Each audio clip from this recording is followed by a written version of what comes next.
Welcome to the first ever Pennsylvania Language Pre-Summit meeting hosted by the Pennsylvania State Modern Language Association Task Force. The PSMLA Task Force was formed in October of 2023 and is composed of predominantly world language educators who are committed to improving world language education in Pennsylvania. My name is Sherry Garrett, and I'm the second VP of PSMLA and the chair of the PSMLA Advocacy Committee. Also, I have been the lead person for the task force, which has been meeting monthly to discuss advocacy, ways to instill change for world language education and the economy of Pennsylvania, and to plan a state language summit. Today, we have with us many people from a variety of professions. We have business people, educators, legislators, leaders of language organizations, members of the Pennsylvania Department of Education, IUs, and more. Welcome. If you have any questions or comments during the presentation, please put them in the chat. For today's meeting, we have 3 goals. First, we would like to discuss the importance of world language in Pennsylvania and the obstacles faced. Our second goal is to explain the vision for the Pennsylvania Language Summit and the steps to creating a Pennsylvania language roadmap. Lastly, we hope to expand our team to incorporate diverse perspectives, culturally, linguistically, and professionally. Let's start with Goal 1. I'm going to describe the importance of world language education in Pennsylvania. Let's talk about the benefits of language learning. As most of you are well aware, there are many benefits. One major benefit is that being bilingual or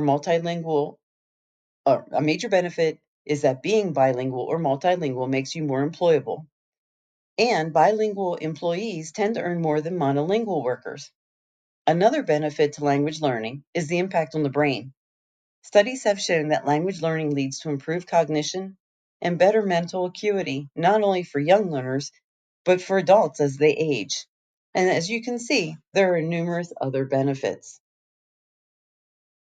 Now, when learning a language, there are different levels of oral proficiency. Different jobs require different levels. For example, a court interpreter or military linguist need to have superior proficiency, while a language teacher must have a minimum proficiency of advanced low, which means they can resolve issues, narrate in all tenses, and be understood by native speakers. Also, you can see there's a large number of professions that need advanced proficiency workers. At the high school level, students can earn the seal of biliteracy for intermediate high proficiency, which means they can communicate in the language by asking and answering simple questions. Even though they may make mistakes, they can clarify and be understood. As you can see, this level of proficiency is beneficial for many professions that deal with the public. Now, you may be asking yourself, how long do you need to study a language to reach intermediate high proficiency? Studies have shown that the average student needs a minimum of 6 years to reach intermediate high proficiency, which means we need to offer language beginning in the earlier years of education, instead of waiting until high school, which many schools do, to start a language. As you can see, to reach advanced proficiency takes a minimum of 9 years. Of course, the time it takes to become proficient varies with the type of program that schools offer. If a school has a rigorous proficiency-based curriculum, then a student should reach higher levels of proficiency in less time. For example, at my high school, at Dallastown Area High School, students begin the first year of study of a language in 8th grade. Many of my students, when they reach AP Spanish as a senior, after 5 years as students, qualify for the seal of biliteracy, which means they've reached a minimum of intermediate high or advanced low proficiency. Now let's segue to languages in the workplace.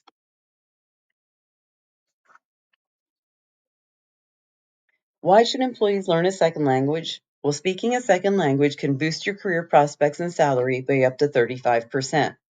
According to Indeed, there are currently more than 2,000 vacant Spanish bilingual job positions in Pennsylvania. To fill these vacancies, it's imperative that we have proficiency-based language programs in our schools starting in the elementary level to teach English to our English learners and to teach world language to our English-speaking students. Let's take a look at employers and their language skills. As you can see on the top left-hand graphic, 1 in 4, or 25% of employers lost business due to a lack of foreign language skills. What I find interesting in the second infographic on the top right is that 90% of employers rely on employees with language skills other than English, and 56% say that the demand will only increase in the next 5 years. As you can see in the bottom bar graph, healthcare and social services have a major demand for bilingual workers, which I'm sure many of you are aware, along with business, education, construction, and hospitality. These statistics demonstrate that schools need to produce bilingual students by high school graduation so they can reach the level of proficiency needed in the workplace. Now, you might be asking yourself, well, how many foreign-owned companies are in Pennsylvania? According to Dun & Bradstreet, there are 6,549 foreign-owned businesses in Pennsylvania. Also, Pennsylvania has many international companies such as Comcast, U.S. Steel, Hershey's, PNC, Kraft Heinz, and the total amount of revenue generated by international businesses in Pennsylvania is $388 billion. So, of course, these companies seek international or bilingual and multilingual workers. If we're not producing bilingual students, then where are they finding these workers? Also, mid-sized employers are 2.5 times more likely than large employers to lose out on business due to a lack of foreign language skills. Therefore, it is essential to produce more bilingual students who can fill the demand in the state. Pennsylvania also needs workers who can communicate with non-English speaking clientele, since more than 1.5 million Pennsylvania residents speak a language other than English at home. So that's 12% of the population 5 and older. Let's talk about language in education. PDE, which is the Pennsylvania Department of Education, mandates that every school district must offer at least 2 languages in addition to English. One must be a modern language and one offered in a 4-year sequence. The key term here is offer. If there's not enough students to offer or to actually have the class, it's oftentimes canceled for that school year. Also, there is no Pennsylvania statewide graduation requirement for world languages, unlike Maryland, New Jersey, Virginia, West Virginia, and New York, which of course, many of our surrounding states. With no language graduation requirement, many students never even study a world language, which ill prepares them for the workplace, especially since many employers rely on employees with bilingual skills. Let's continue. There are no Pennsylvania state proficiency standards, unlike Maryland, New York, New Jersey, Ohio, and West Virginia. Even though all schools must offer at least 2 languages, unfortunately, some schools do not have proficiency-based curriculum, where students are required to communicate in the target language. And maybe some of you have been in a program that you never had to speak. This is why state proficiency standards are necessary to ensure that all students have the same opportunities no matter which school they attend. At the moment, world language falls under the advisors of bilingual education and fine arts education. While we truly appreciate everything that these advisors have done, such as implementing the Pennsylvania Seal of Biliteracy and establishing ASL as a world language, it is not fair for them to split their time with world language, nor do they have the time to dedicate to world language. Additionally, their main focus is on bilingual education and fine arts, the subjects for which they were originally hired. With this said, it's imperative that PDE, the Pennsylvania Department of Education, allocates funding for a world language advisor, especially since we live in a globally interconnected and interdependent world. Also, unlike other states, there is no content advisor for world language, even though all other content areas have a designated person except for family and consumer science. And oftentimes, world language is considered a fifth major. So once again, it's inequitable that we do not have a designated person in PDE for world language. Not having an advisor since 2011 has had a major impact. Prior to 2011, our world language advisor was Pam Collega, and she developed many enrichment programs for both students and teachers, and she worked with schools to improve their programs. Since that time, there has been no dedicated world language advisor, even though the job position has been posted for the past 13 years. This has had a major impact on our language programs in the state. As already mentioned, Pennsylvania has no state proficiency guidelines, and no one from PDE is working with school districts to ensure their language programs are proficiency-based to prepare students for the future. Moreover, there are very few teacher resources available on the website for best practices to teach world language. And world language enrichment programs that used to be offered in the past are no longer offered. These enrichment programs were excellent ways for both students and teachers to improve their proficiency skills over the summer. This is yet another reason why a designated world language advisor in PDE is needed. Even more concerning, there are no initiatives by Pennsylvania Department of Education currently in place to promote teaching a world language. This is a major concern since the number of teaching certificates for world language is at an all-time low. Also, data collection could be greatly improved if there were a designated world language advisor who were responsible for collecting and analyzing data to develop a clear picture about the state of world language in public schools and how to improve language programs.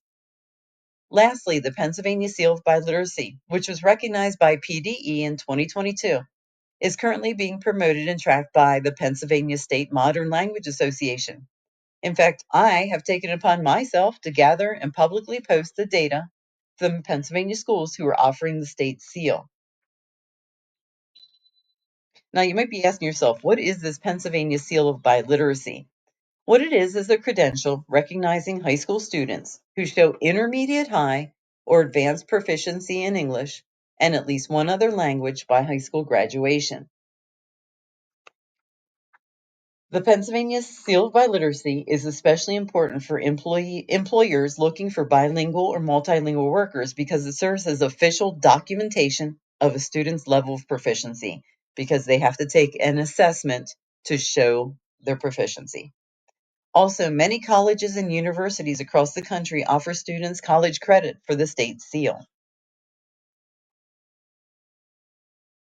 Here I have the statistics for the past 3 years for the Pennsylvania Seal of Biliteracy.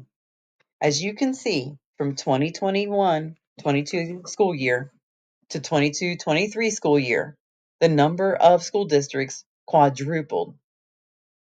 Also, this past school year, 32 school districts offered the seal of biliteracy. That incorporated or entailed 54 high schools, and 437 high school students graduated being proficient in English and a second language upon high school graduation. My concern is there aren't more schools offering the Pennsylvania Seal of Biliteracy, especially since there are 785 IUs, public charter, and CTE schools in the state. Another job for the World Language Advisor will be to promote the seal and deal with issues of equity of offering the seal to the students. Every year, the Pennsylvania School Board Association posts a State of Education report, and according to their data, more than 3/4 of school districts in Pennsylvania say the teacher shortage has impacted their programs. And world language teachers are the fourth most needed educators in the state. Unfortunately, this shortage is only going to increase in the future based on information provided on this next slide.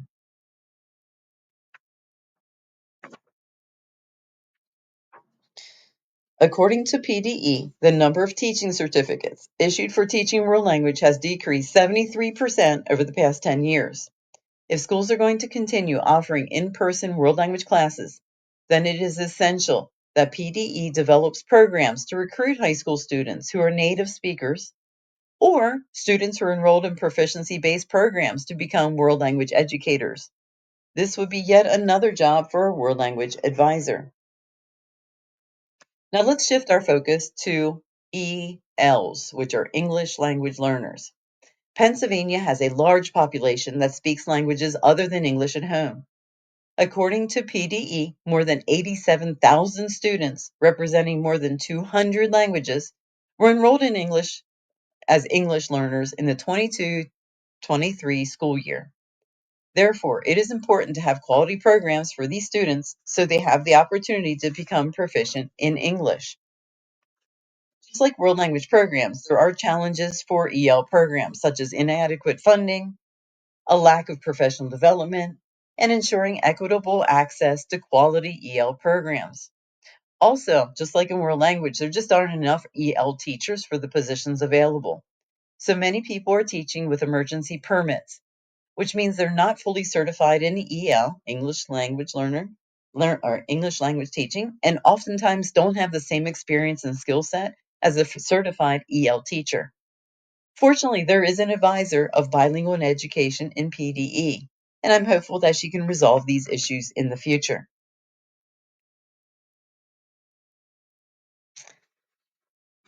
In Pennsylvania, there were 425,000 students enrolled in world language courses statewide. However, this number represents fewer than 1/4 of all students studying a world language. Even more shocking is that only 14% of high school students were enrolled in a world language. If the goal of education is to prepare students for a globalized world and a global economy, then many more students should be enrolled in a world language, especially in the secondary level, where they can continue at the university to improve their proficiency. Enrollment's not only low in K-12 language programs in Pennsylvania, but also in higher education across the U.S. Many colleges and universities are eliminating language programs, which is very concerning, especially when they're cutting world language teacher preparation programs. In the past 15 years, enrollments in college and university courses has steadily decreased. As you can see in this bar graph, numbers were at an all-time high in the 60s. From that point, they have decreased, and from 2006 until today, they are steadily decreasing.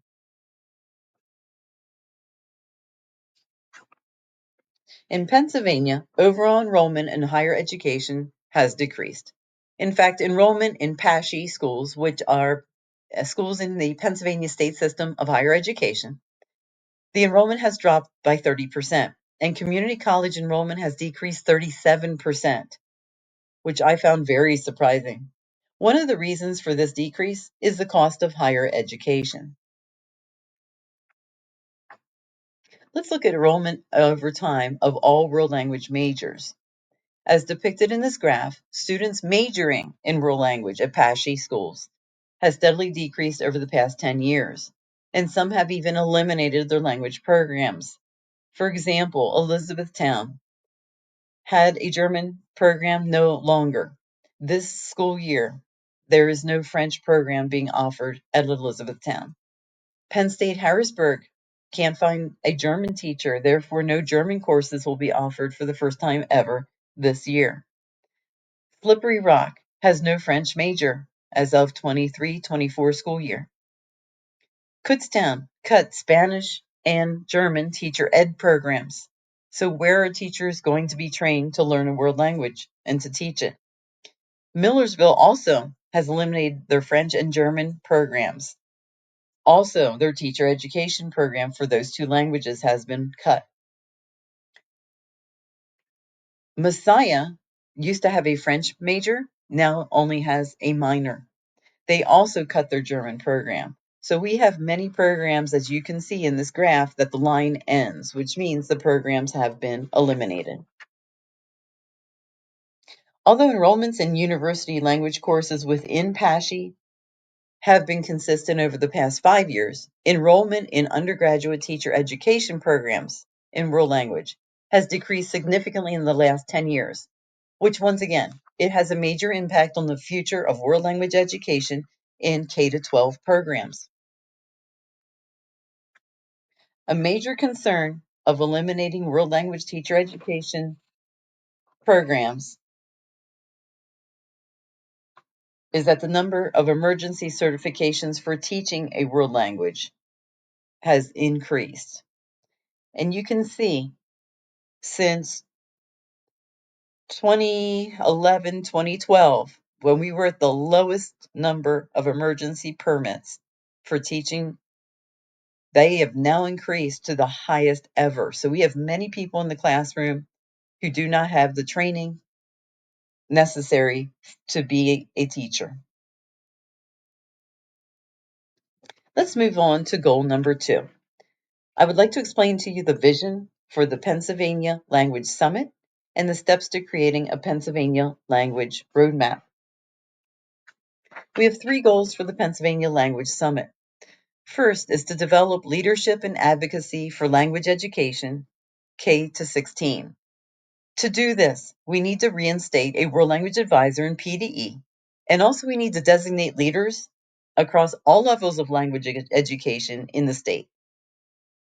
Our second goal is to develop proficiency-based programs so all students have the ability to obtain the Pennsylvania Seal of Biliteracy upon high school graduation. This would set up students for success in the workplace or give students the foundation to reach higher levels of proficiency in higher education or through a study abroad program. And our third goal is to retain existing world language teachers and recruit new world language teachers to strengthen the teacher pipeline.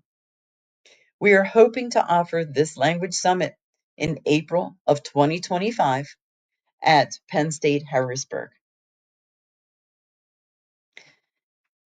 With these goals in mind, we will be creating a Pennsylvania language roadmap. You might be asking yourself, what is a language roadmap? What it is a strategic planning document to enhance Pennsylvania's economic competitiveness by strengthening world language education.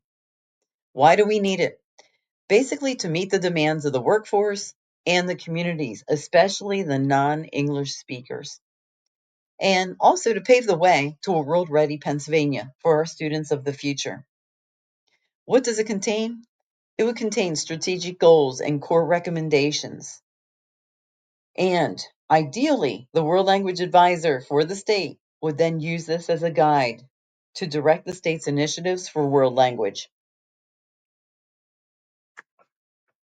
At this in-person summit in April of 2025, there will be 3 working groups meeting simultaneously to write the 3 components of the Pennsylvania Language Roadmap. The first working group will focus on leadership and advocacy for equitable, sustainable programs. Really, it's focusing on the development of quality language programs for all students K to 16. The second working group would focus on leadership and advocacy for student success and equity. And the key word is equity. We would want to ensure all students have access to quality language programs and are provided the opportunity to develop their linguistic abilities to their highest potential K to 16. Lastly, Working Group 3 would focus on leadership and advocacy for language educator recruitment, quality preparation, and retention. We hope to expand recruitment of quality language teachers, ensure quality preparation and professional development opportunities, and improve teacher retention, K to 16, since we are losing many teachers at this time. Our third goal involves you. We need to expand our team to incorporate diverse perspectives culturally, linguistically, and professionally. The PSMLA Task Force needs your experience, knowledge, and expertise to improve the current state of language education and the economic competitiveness of Pennsylvania. So we're hoping that you will join forces with PSMLA Task Force in April of 2025 at the first ever Pennsylvania Language Summit. At this time, I would like you to take three minutes to fill out this Google form so we can get your input about the Pennsylvania Language Summit. Your feedback is extremely important to us so we can begin planning. If you scan the QR code, it will pull up a Google form, and filling this out will then allow us to see who is interested in attending the summit and to plan for the 3 groups. If you have any additional questions or comments about today's topic, please stay on the Zoom for Q&A.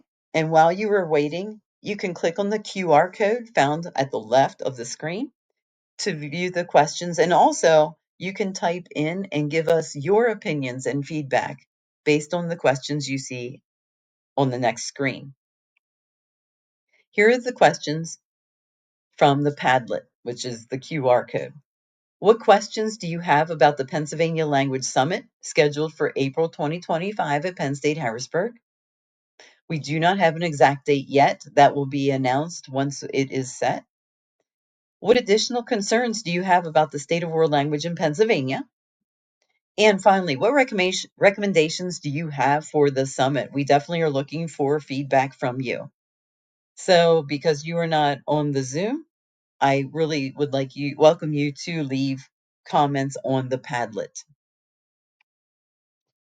I want to thank you for attending today's pre-summit Zoom meeting. My name again is Sherry Garrett. I'm the second VP for PSMLA, the Pennsylvania State Modern Language Association.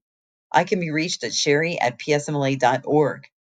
This recording will be posted on the YouTube channel for PSMLA. I also will post the PowerPoint under the Advocacy tab on the PSMLA webpage. Thank you so much for attending today's meeting.